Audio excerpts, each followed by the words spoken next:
They say if you work hard, you'll succeed. That effort always pays off. That money follows those who never give up. But look around. Millions of people are working harder than ever before, and yet, somehow, they can barely afford to live. They work more, but own less. They save, but everything they save loses value. The harder they run, the faster the treadmill spins. The truth is uncomfortable. The system you were born into was never meant to make you wealthy.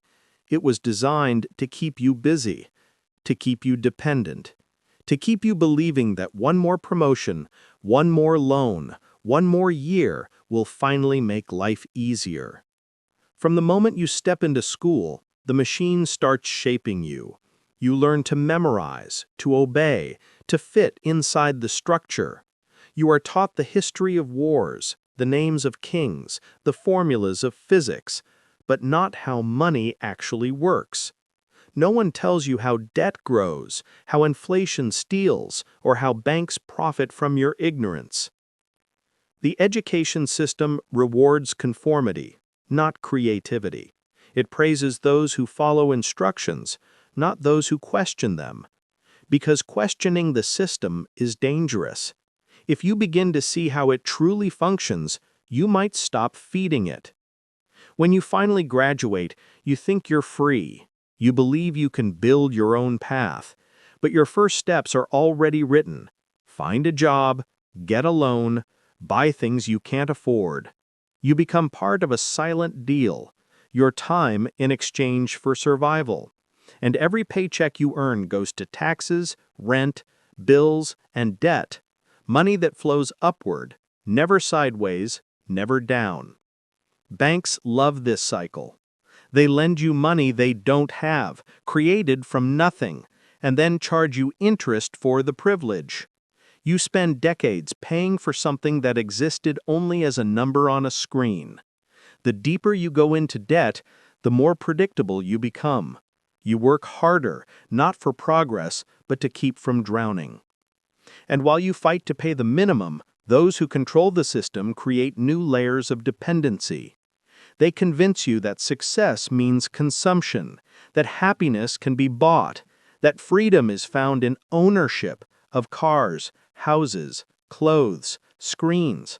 But the more you own, the more you owe. Every purchase ties you tighter to the cycle. The ads you see aren't just selling products, they're selling an identity. They whisper, "You are not enough until you have this." The moment you believe it, they win. Because when desire drives your choices, you stop being free. You start chasing illusions built by someone else's marketing department. Most people never question it. They scroll, they buy, they repeat.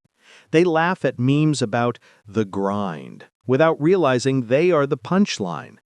The system doesn't need to force obedience. It creates it through distraction.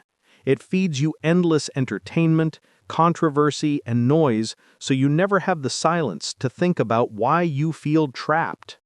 And when you start to notice, they give you another illusion: choice. Different brands, same corporations. Different politicians, same sponsors. Different banks, same owners. You think you're deciding, but every path leads back to them. Money itself is part of the illusion.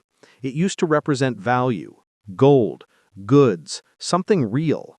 Now it represents trust, and that trust is easily manipulated.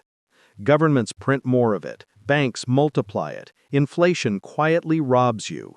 Prices rise, salaries don't, and your savings melt like ice in the sun. You're told this is the economy, but in reality, it's a wealth transfer from those who produce to those who control. The people at the top don't need to stop you from succeeding. They just need you to keep playing a game they already own. If you win, you still pay the house, and the house always wins. They've even turned rebellion into profit. They sell you books, courses, and crypto dreams that promise freedom, but still funnel your energy back into the system. Every time you think you've broken free, a new market appears to catch you.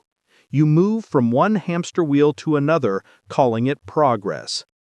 So, what's the alternative? The first step is awareness. Understanding how the system functions strips it of its power. You begin to see patterns, how debt feeds banks, how inflation feeds governments, how consumption feeds corporations. You realize that the system doesn't care about you, it cares about your compliance. Once you see it, you can't unsee it. The advertisements lose their magic. The fake goals stop motivating you. You start asking different questions. Do I really need this? What happens if I say no? What if I stop chasing and start creating? Freedom isn't about escaping society. It's about changing your relationship with it. You can't control the world's economy, but you can control what you invest your time and attention into. Instead of trading hours for money, you build skills that create value. Instead of spending everything you earn, you buy assets that work while you sleep. Instead of seeking status, you seek knowledge. The system wants you emotional, reactive, exhausted. Calm, informed people are dangerous because they stop being predictable. When you start to save intentionally, to read instead of scroll, to think instead of consume, you're already outside its reach. The truth is, the system will always exist.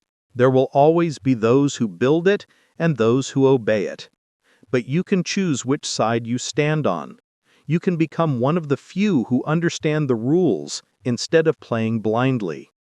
It begins with questioning. Why do I need constant validation? Why does every dream cost money? Why do I work 8 hours a day and still feel behind?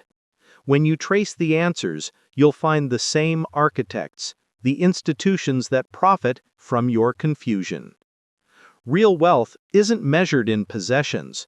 It's measured in control. Control over your time, your focus, your choices. And the moment you take that control back, you stop being a consumer and start becoming a creator. It doesn't happen overnight. You'll still face the noise, the temptations, the comfort of the familiar. But every decision to think differently chips away at the illusion. Every book you read, every skill you build, every debt you avoid, it's an act of quiet rebellion. Because the system can't survive without your participation. Every time you buy what you don't need, it grows stronger. Every time you chase an image of success, it wins. But every time you pause and choose differently, it cracks a little. And one day, maybe not soon, but eventually, enough cracks will make the structure collapse. Not with chaos or violence, but with indifference.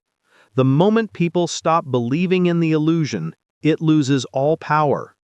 The rich will still exist, the powerful will still play their games, but they'll play them alone.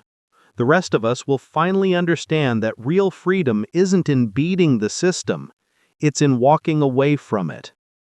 So the next time someone tells you that working harder is the key, remember, effort alone never built empires. Knowledge did, vision did, awareness did. The system thrives on your ignorance. It fears your understanding. Because once you understand how it truly works, you stop being a player. You become the architect.